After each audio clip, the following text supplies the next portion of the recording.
What is up? This is your LA in a minute, and these mission bells are a pretty familiar sight in California. They're running up and down the length of the 101 freeway. This one right here happens to be inside the San Fernando Mission, and it says El Camino Real. So what exactly is El Camino Real? Let's get into it. I want to start by acknowledging that for some indigenous populations, these bells are painful symbols of dehumanization and erasure of their culture. Tribes such as the Ama Mutsun tribal band have shared with local authorities what the bells represent: historical injustices and oppression of their people. That said, these bells are a part of California and Los Angeles history, even if it is just a romanticized myth that was created to boost tourism. The movement to commemorate the road, the Royal Road, El Camino Real, began with Anna Pitcher of Pasadena in 1892, who wanted to mark the journey into Alta California of the missionaries. There were no standardized highway signs at the time, so Pitcher had the idea to place distinctive bells along the route in the form of an 11-foot-high shepherd's crook, also known as a Franciscan walking stick, hearkening to the Franciscan friars of the missions.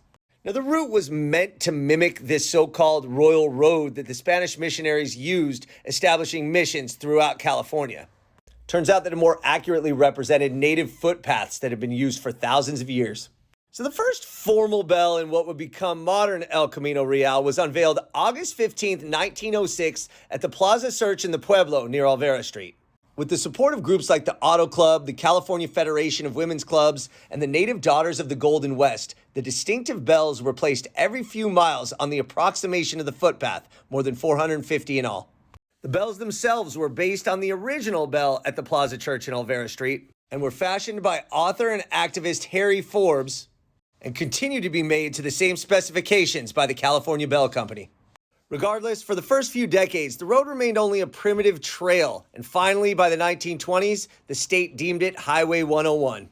As the 101 became a more significant highway, the bells were accepted and embraced for the next several decades. At one point, there were 585 bells lining the so-called Royal Path up the 101 in California. And now, due to defacement or displacement, that number of bells has dwindled to 75. So El Camino Real, the Royal Road, or is it? It's a very complex legacy here in California, but it is a part of our modern history. All right, LA, it's been a minute.